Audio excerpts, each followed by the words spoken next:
This week, we are discussing the quiet scenes of winter and leaning into creativity over circumstances. You are listening to the LAKESCAPE Photography Podcast.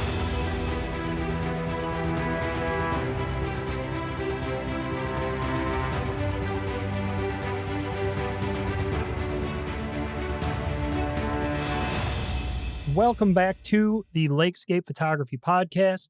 I'm your host, Nicholas Albert, and we're already on episode 3. Little step in the big picture, but it's exciting nonetheless. As I'm sure you guys have all probably noticed, winter is upon us. The holidays behind us, and the new year is fully underway. I'm ready. I'm really looking forward to this year and all those new adventures ahead. I hope you guys have some fun, exciting adventures planned. It's going to be a good year. Get out there, explore, enjoy 2025. I wish you all a very happy, healthy, and prosperous year ahead, filled with adventure, excitement, and of course, new experiences and new places. Before we dive into the topic of this episode, I just wanted to take a moment and say thank you. I was just so blown away and amazed at how well the first 2 episodes of the show were received. So many of you reached out with kind words, excitement, sharing the podcast, friends, family, other photographers. You guys helped it grow so much. You just really dove right in. I'm just in awe. I can't thank you enough for your support, your encouragement. Knowing that the podcast is reaching people and making a difference, it just makes all of this so much more worth it. I do put a lot of time, effort, I put a lot of myself into this, and I'm really happy that it's being received well. From the bottom of my heart, thank you. I appreciate the support and the love more than I could ever express. It is not lost. Thank you guys so much. With that said, I have a few updates about me as well and some upcoming trips that I've got planned out here in the next couple of months. I just finished booking my winter trips for the year, and I gotta say, I am just ready to just get out the door. I'm ready. I want to get out there, get into winter, just get back to hiking and nature. And I'm going to do just that here in a little over 2 weeks. I'm going to be going back to Michigan's Upper Peninsula, doing some hiking, snowshoeing, exploring the winter landscape. The upcoming trip here in a couple weeks is going to take me back to the western Upper Peninsula, where I'm going to be focused on the Porcupine Mountains and some of the areas around it. I even have an exciting little side trip planned in there as well, but more on that in a later episode. There's going to be a video and a few other things about it, but we'll cross that bridge when we get there.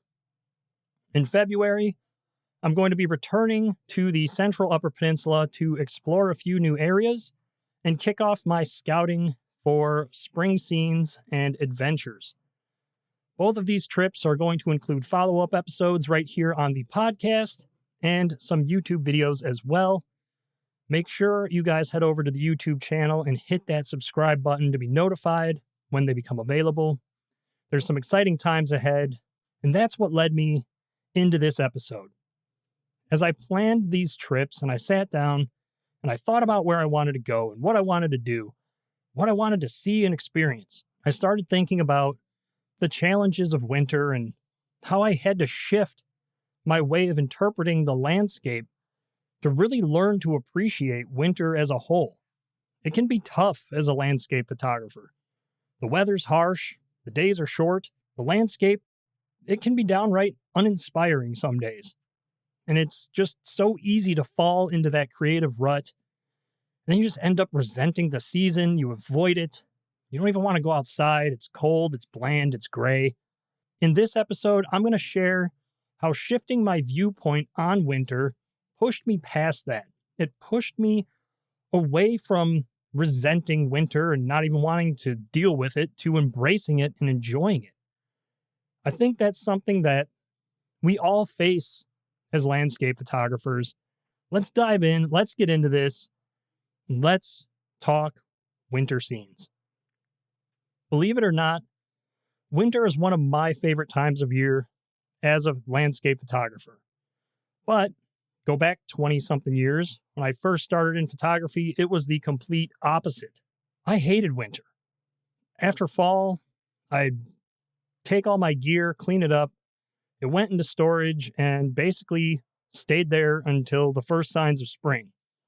I was just so uninspired and disconnected from the season that I just didn't see any opportunities in it. I didn't see a point in even going out and trying. I'd basically just kick back, relax, and wait it out and wait for those spring scenes. And as I continued to grow as a photographer, I started realizing that it wasn't so much the season, it was my perspective, my interpretation, and my approach to the season, not just creatively, but technically and personally. It was this combination of self doubt and this self fulfilling prophecy. I was telling myself that there wasn't anything there before I even tried to go and find anything. I'd go somewhere for a hike and I just feel like it was a waste of time. I saw winter as this huge obstacle and just dreaded photography during this time of year. And it wasn't until I changed that perspective and saw it as an opportunity that things kind of started to fall into place for me. The big thing, the big problem, I wasn't allowing myself to discover the landscape. I was basically looking for what I wanted from it. At the time, just starting out, that was those big grand landscapes, the big views that we all seek out as we begin our journey in landscape photography. And that's fine, that's totally normal. But when I started to shift my thinking from what I wanted to what was available, everything started to change for the best.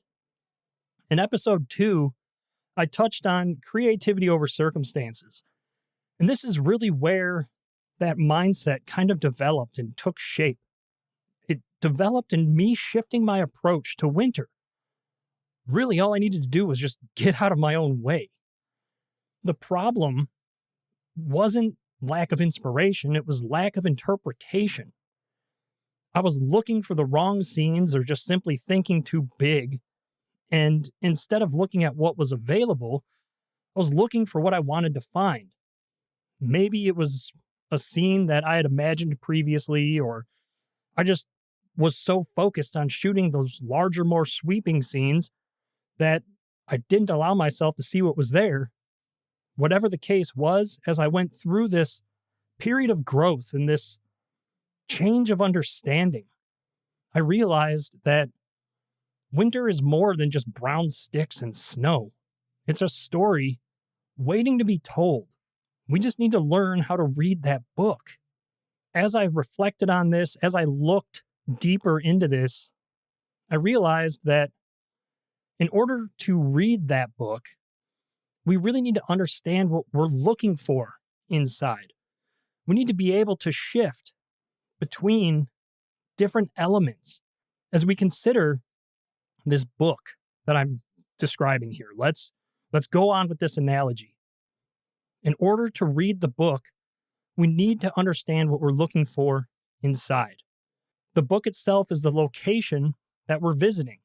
Those chapters in the book, they're the grand sweeping views within the landscape. The pages are those smaller, unique scenes. And the words on the page are the details that are found in both.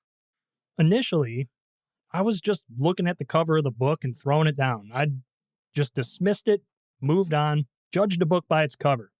It was cold, gray, lifeless. What's the point, right?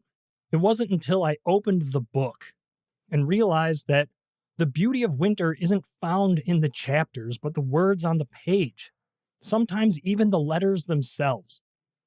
I was stuck on the grand landscapes and the big views. I never stopped to consider anything other than scenes that fit into that category, and it wasn't until I realized that winter is short on chapters and big on words that I was really able to see what it offered. The one thing that winter is better at than any other season is quiet landscapes. And what I mean by that is scenes that portray peace, calm, solitude. Winter does it better than any other season. After the last leaves of autumn have dropped and the understory of the forest fades away until spring, we're left with this clean canvas of snow. It just covers the landscape in all directions. All those distractions and clutter found in all the other seasons are long gone. The landscape is simplified. It's tranquil. The power of winter lies in that simplicity, that order, that structure. And winter invites us to experience and explore that. It's the landscape in its purest, most basic form. Once I realized that this wasn't a hurdle to overcome, but actually a quality to focus on, everything changed. My understanding shifted. It became clear to me that I needed to focus on the small, intimate details instead of looking for those big, sweeping scenes. One of the things that I think makes winter really stand out in my mind is this monochromatic world that emphasizes uncluttered, undisturbed, clean spaces that are free of distractions that we can use to create powerful, meaningful images. That's literally winter in a nutshell. It's simplification, it's pure, it's just the perfect way to approach these little detailed scenes. These scenes, they leave that space for interpretation. They're ambiguous, they're open ended. These scenes that we find in winter allow the viewer to take in the scene and really project their own story and emotions into it. We tell these stories through those small scenes and minimalism. Small scenes really are kind of the first point in winter. When I start thinking about winter photography, my first step is small scenes. They're intimate, they're detail-oriented compositions within the larger landscape. Approaching winter in this way allows us to explore the unique seasonal textures, contrasts, and qualities that make winter so unique. The beauty of these details, these scenes, is found in those simplified compositions. The relationships between positive and negative space. There's no clutter, no distractions, just the elements that we choose to include. We have the choice to emphasize single elements or combine them with other related elements that tell the story in a tighter, more focused scene. As I go out into winter and I am thinking landscape photography, these are the scenes I'm looking for in the landscape. I'm looking for those little details that tell the bigger story. Let's think about a waterfall for a second. Partially frozen, still flowing, a little bit of ice here and there, but there's intricate details. Of course, we can shoot the whole waterfall and show that there's a little bit of ice here and there. It's winter. We're establishing a place, a subject, a story, but look more closely at it. Instead of including the entire waterfall, we focus on the little detailed areas of ice and flowing water that tell the story more clearly. Think about the edge of it, right where the water starts to come down. There's an ice sheet above it. The water's still freely flowing beneath it, but there's intricate little details on the leading edge of the ice. Instead of trying to include the entire waterfall, we zoom in on that little sheet of ice and the water flowing underneath of it. That intimate, little personal section. And we can emphasize the details in the ice, all those little intricate, glowing details, and allow the flowing water underneath to add a sense of energy and movement against the stillness of the ice. That's the thing about small scenes. We're looking for those smaller details that tell the greater story. In this case, by combining a moving element and a static element, the scene transforms. It becomes interesting. It becomes inviting.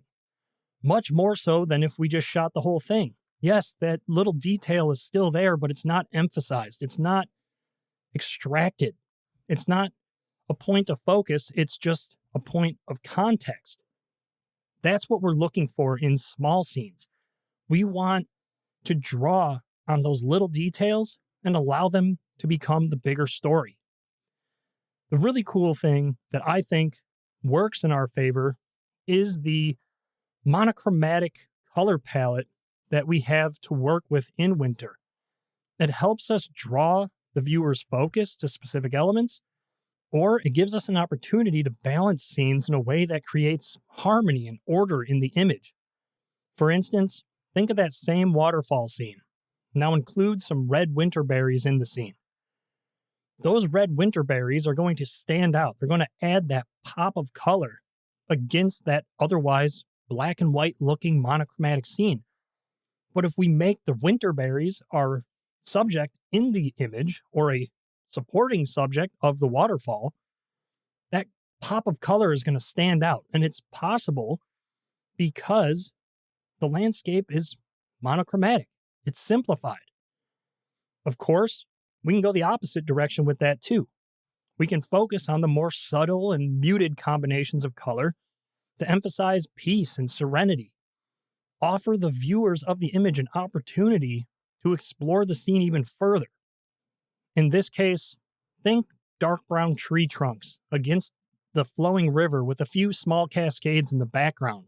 Fresh snow covers the landscape, overcast day.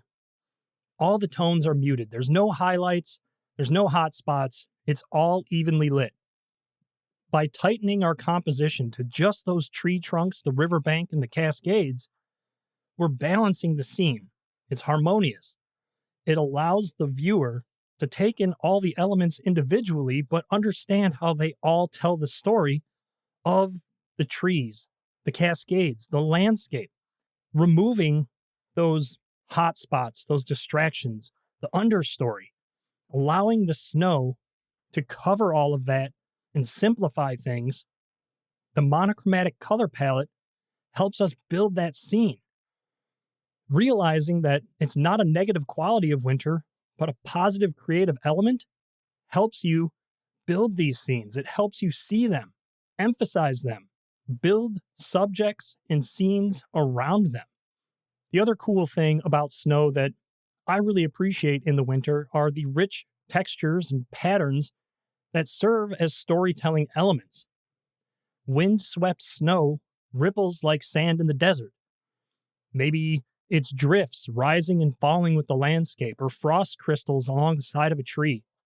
Frozen water ripples, even ice bubbles in the surface of a frozen lake or pond.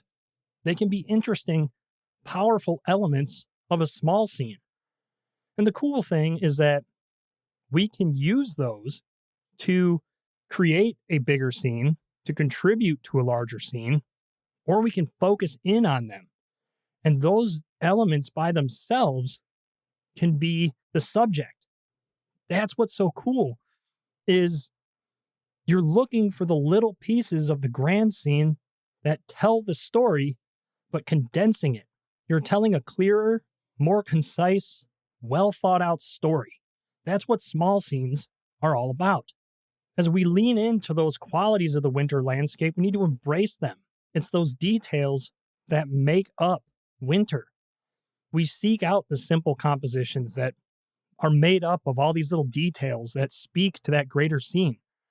As we do this, we subconsciously teach ourselves to embrace the winter landscape instead of fearing it or resenting it. Winter landscapes are simple, they're abstract, they're filled with details that, let's be honest, oftentimes they're probably overlooked. All we need to do is remind ourselves to just slow down, look deeper, take our time, digest it slowly, take a little bit more time setting up the shot. Those overcast, gloomy days that seem uninspiring, they are working in our favor as we do this. Think about it. In most cases, snow is going to be pure white.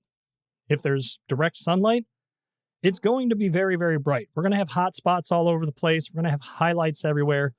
It's going to be really hard to focus someone's attention to something in the scene when there's bright, glowing objects all over the place. As we build these scenes, we can rely on that overcast, gloomy sky to give us that soft, diffused light. We can use that to take our time, build our composition, lean into those gentle transitions between areas of contrast, colors, patterns, textures. It's an invitation to experience the landscape in an all new way.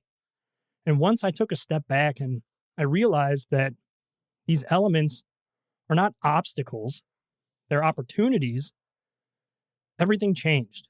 They're not detractors from quality scenes. They're actually the things that we need to rely on and embrace to create these smaller, more focused scenes. It changes your perspective entirely. That's the point that I'm really trying to get across here is it really all comes down to our perspective, our interpretation of the landscape. Going back to that book analogy, we need to go word by word, not page by page. We need to go detail by detail, not scene by scene. Shifting my focus to do that was all I ever needed to do. It really is that simple sometimes. Small scenes invite us to do that. They help us do that. It's a step back from those big sweeping views, those incredible sunrises, sunsets, all those things that we dream about as landscape photographers.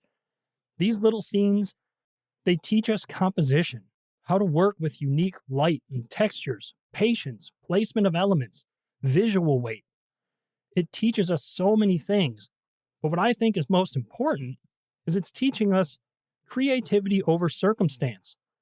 It helps us to fine-tune our creative process. It gives us the ability to shift between the large, grand scenes if they present themselves and the smaller, more intimate scenes if they don't. That's really what landscape photography is all about. It's about those options, being able to pivot, being prepared.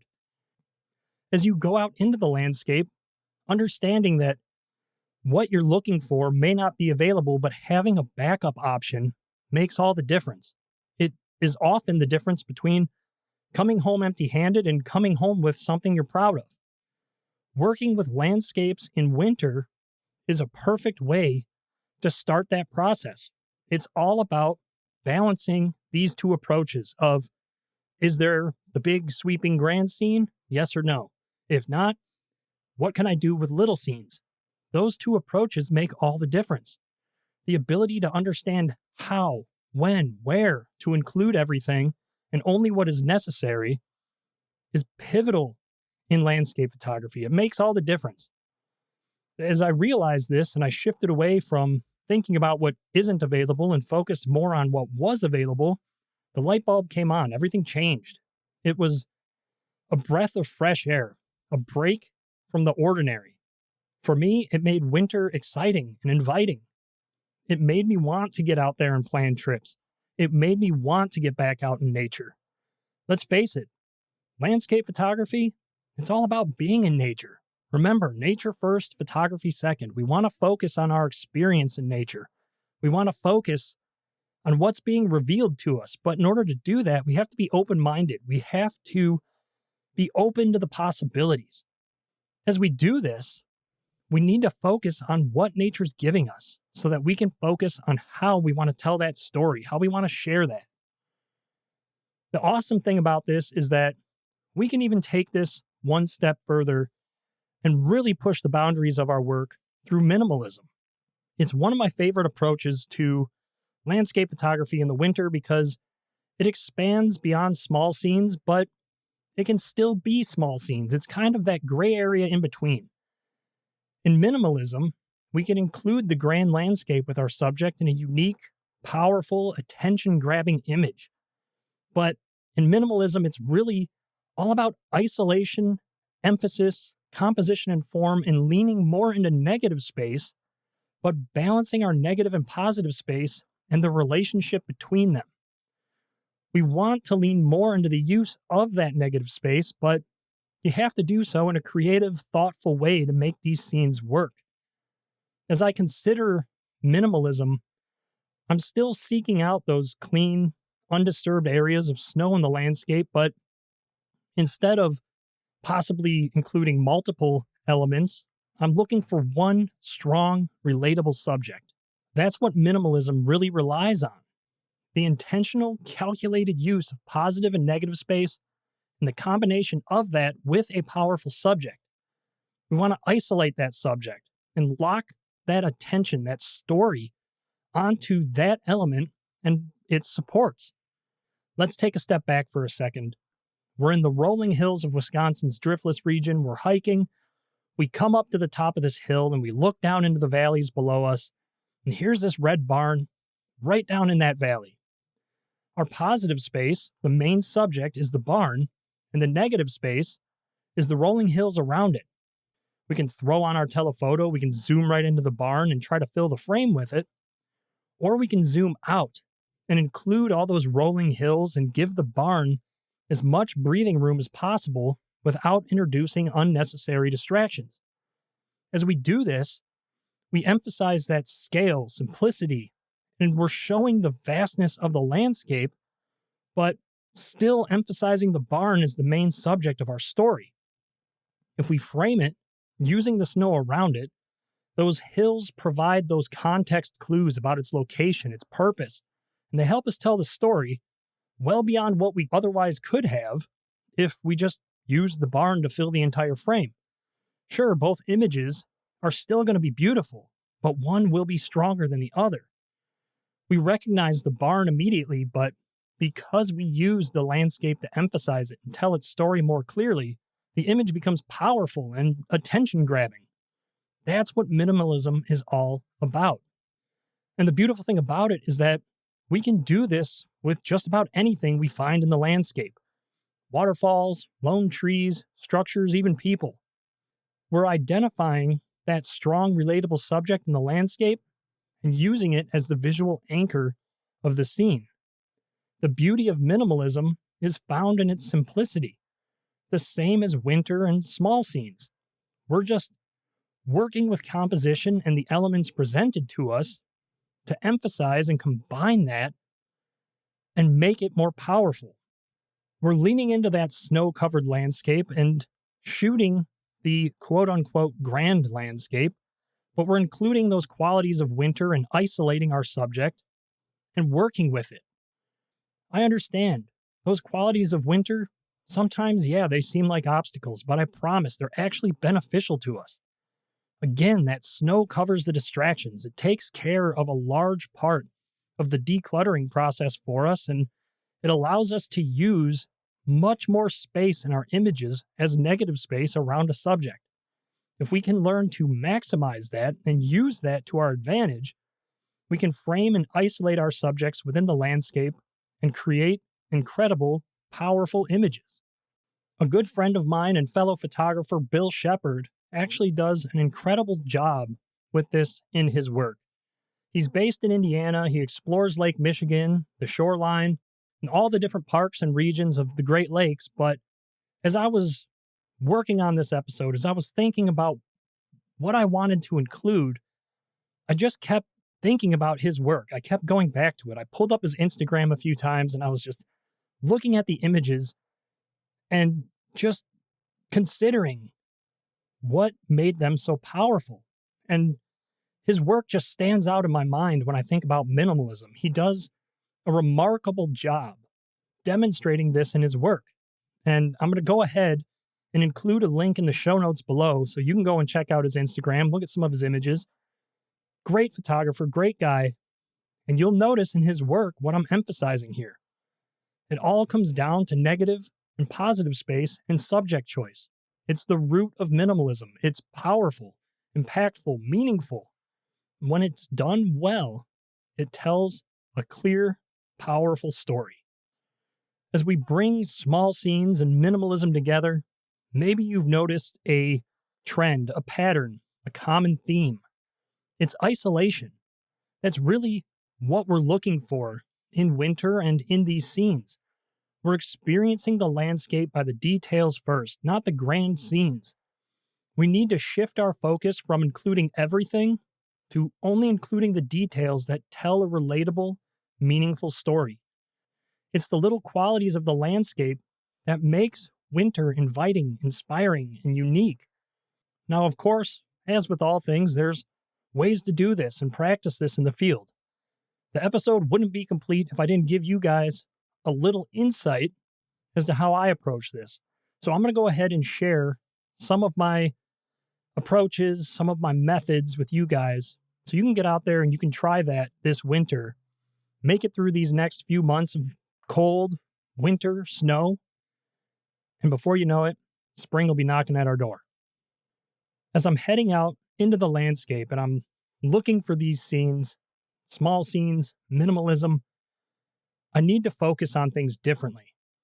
These scenes, they do require a bit more creative vision and patience to pull off, and they might not be as simple as the grand sunrise or sunset or just zooming into a lighthouse out in the lake. But when they're done well, they're so much more satisfying. Typically, I begin by looking at the big picture. If we go back to the book analogy, I'm looking at the chapters, and I'm considering the location, what it includes, what scenes I'm likely going to find there. I'm thinking about that before I even get there so I can prepare myself for the experience. I can already be in that state of mind, looking at the details, looking for the details. From there, I'm moving to the pages of the book. I'm taking in the scenes. Once I get there, that's what I want to look for. I want to look for the scenes and ask myself, what elements of these scenes tell their story? At this point, we're looking at the words on the page, sometimes even the letters individually, and deciphering the meaning. We're essentially looking for 2, maybe 3 words on the page that summarize what the page is all about. Put another way, we're looking for a few details of the scene that summarize what the greater scene is all about. Winter is full of intricate, tiny details that transform the landscape and make it incredible, but it's equally filled with larger, more pronounced details. Think stack ice on the shoreline or unique forms in the ice and snow. We want to seek those out. We want to find them. But when we find them, we want to look at the details and how they relate to that element, how they relate to the greater scene. We want to draw inspiration from the larger, more complex, complicated, cluttered scene and find a way to reduce that into a small, detailed image. One thing that stands out in my mind about winter and used to throw me off was sometimes there is no chapter. Sometimes there is no big grand scene. Sometimes there's no scene at all. It would just put me into a tailspin and I didn't know what to focus on, where to look, what to do. And that's why approaching it with details first is so important. Again, winter is small on chapters, big on words. Put differently, winter's small on those grand sweeping scenes and big on the small, intricate details that make it unique. That's what it's really all about. If we get somewhere, you notice that, hey, you know what? There is no really great standout scenes here. Focus on the textures. Look at the patterns. What is that telling? What story is being written? You want to look at that. You want to look for that. And when I'm faced with those challenges or simply just trying to extract detail from a greater scene, I find that thinking in focal lengths helps me get into the right state of mind. We need to rely on our tools just as much as our creative vision and let them come together to form the images in the field. For me, that starts with throwing on my 70 to 200, or at the very least, my 24 to 70. I try to shy away from wide angle lenses, at least initially, because we're not going to get the small scenes shooting wide. My telephoto and my mid-range zoom serve me best. I'm usually shooting somewhere between 50 and 200 millimeters, all the way up to 400 millimeters if necessary. When I'm focused on these small scenes and minimalism, that's the ideal focal range to extract these details from the landscape. I'm looking around, I'm looking for details, I'm setting up the camera, I'm working those compositions. I'm looking through the viewfinder and just watching how things change. Everything we just discussed, it's all composition. As we approach these smaller scenes, we want to be looking for what we just discussed. It's the relationships between positive and negative space, strong subjects, areas of contrast. We want to look for colors, tones, patterns, textures, lines, anything that we can use creatively to bring these different elements together in a balanced, thoughtfully crafted scene to form a powerful image and a great story. As I'm looking through the viewfinder and I'm changing things, I'm adjusting the focal length, I'm zooming in and out, I'm going horizontal to vertical, moving around, left, right, up, down.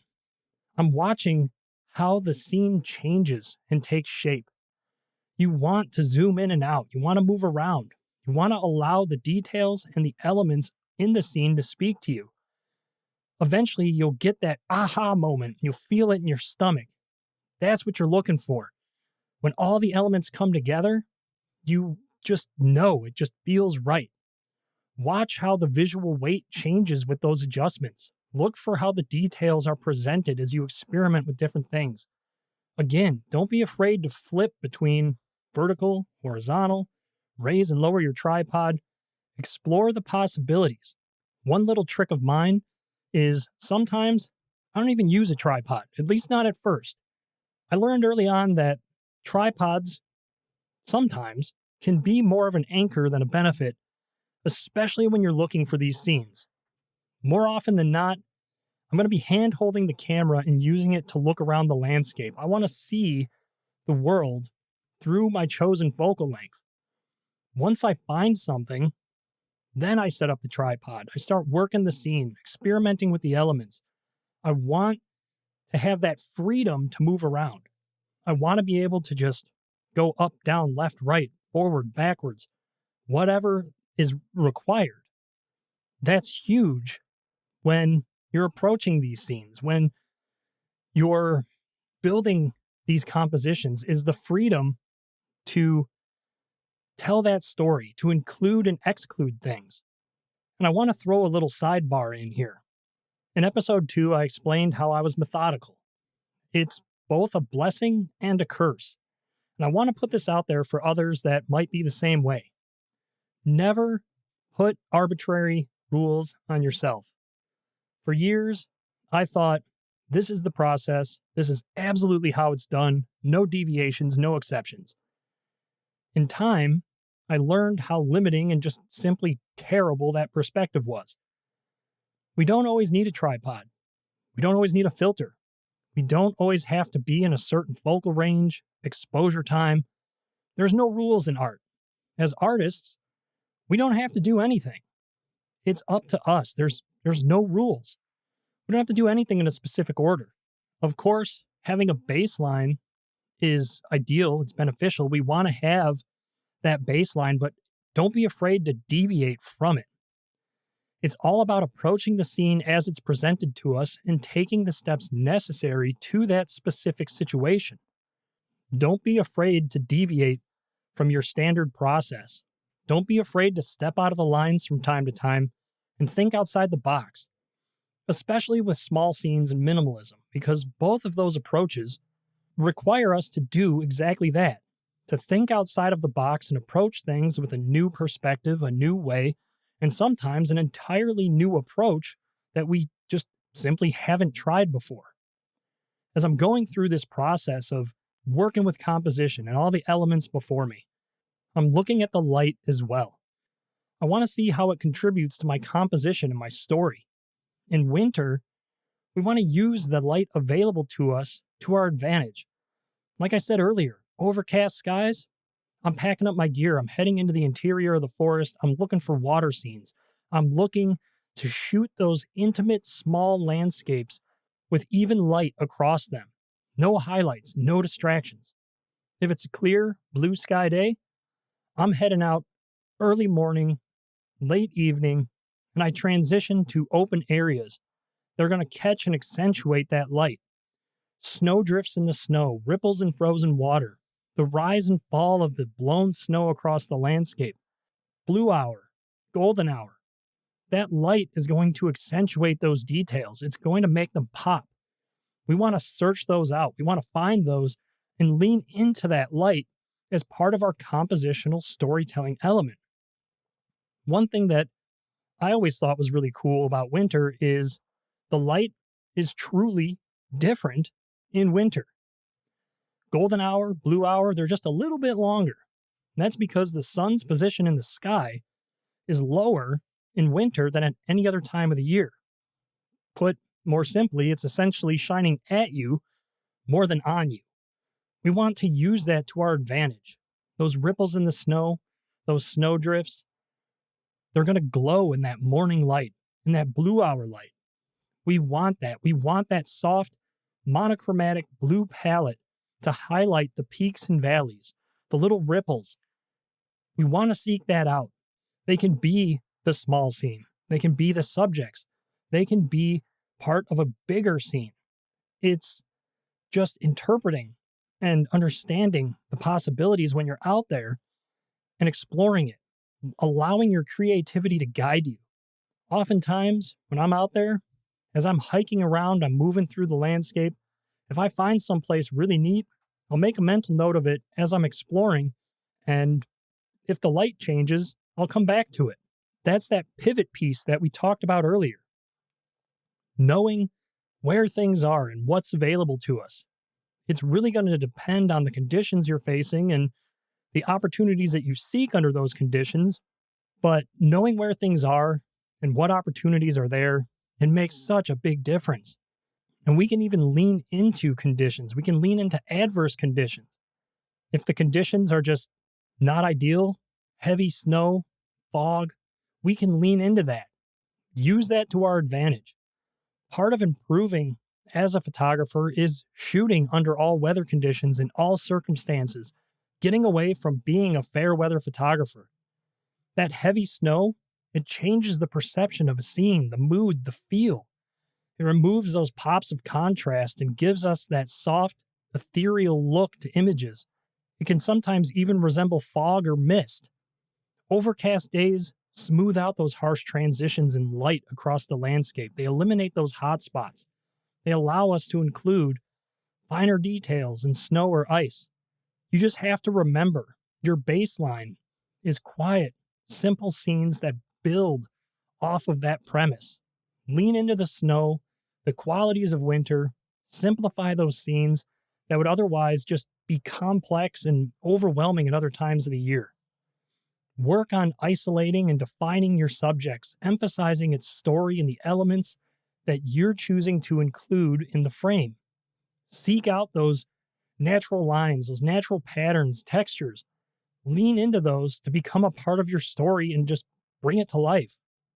As you go through this, you're going to learn what I think is the biggest lesson of winter, and that's patience.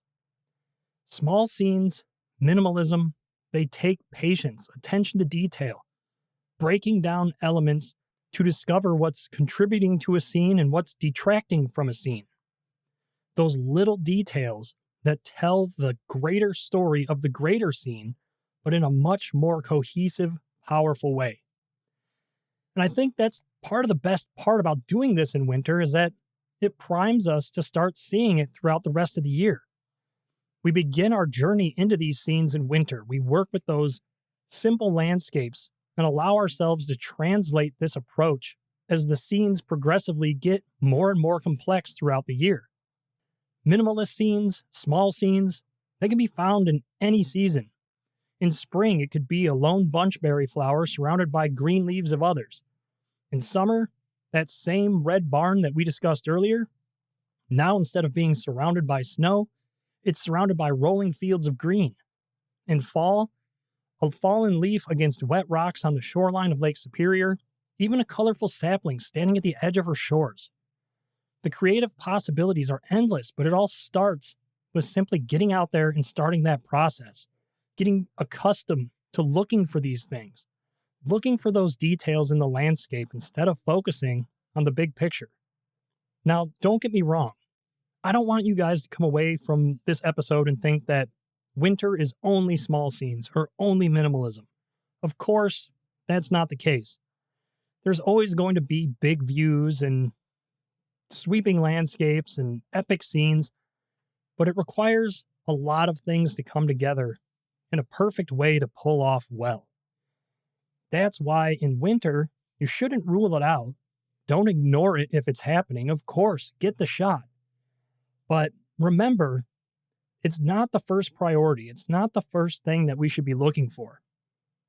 There are still times today where I get hung up on the big picture, the grand landscapes, the epic shots.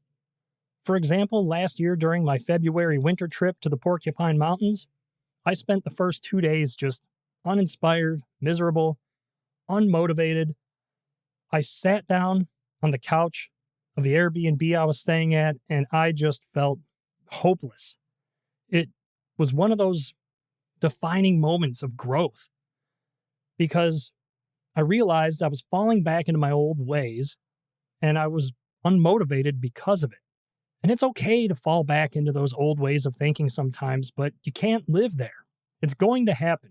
You're going to bounce between different stages in photography and different points of inspiration. But I realized as I sat there that night, I needed to just shift my thinking from what I wanted to what was available. And when I did that, everything changed. Sometimes that's all it takes, just a change of perspective and a new outlook on the situation. Again, it comes down to creativity over circumstance, opportunities where others see obstacles. As you guys head out this winter, keep this episode in mind. Play it back, download it to your phone, listen to it, save it, whatever you have to do. But take it all in. Remind yourself to seek out those details. Take your time. Focus on isolation. Focus on small scenes. There are so many opportunities out there. As Dorothea Lange once said, photographers stop photographing subjects too soon before they have exhausted the possibilities. What she meant by this was that photographers settle for a few initial shots of a subject without fully exploring it, without discovering the potential angles, perspectives, moments that could lead to a more compelling photograph. What she's doing here is she's encouraging us as photographers to persevere and keep shooting until you feel that you have captured the subject's essence and told its story well. All of this helps us to craft and share better, more meaningful stories. Look deeper within the landscape. Look deeper within yourselves and the story being told. Craft images that resonate with you. Remember, photography is just as much a personal journey as it is a creative pursuit. Thank you all for joining me for this episode. In the next episode, we are going to be joined by Neil Weaver, an accomplished Michigan landscape photographer, discussing winter landscapes and the many opportunities, challenges, and beautiful moments of winter in the Great Lakes state. As always, thank you guys for tuning in and enjoying the show. Please don't forget to rate and subscribe. Check that little notification icon on your favorite podcast platform to be notified of new episodes, and I will see you guys soon. Take care, everybody.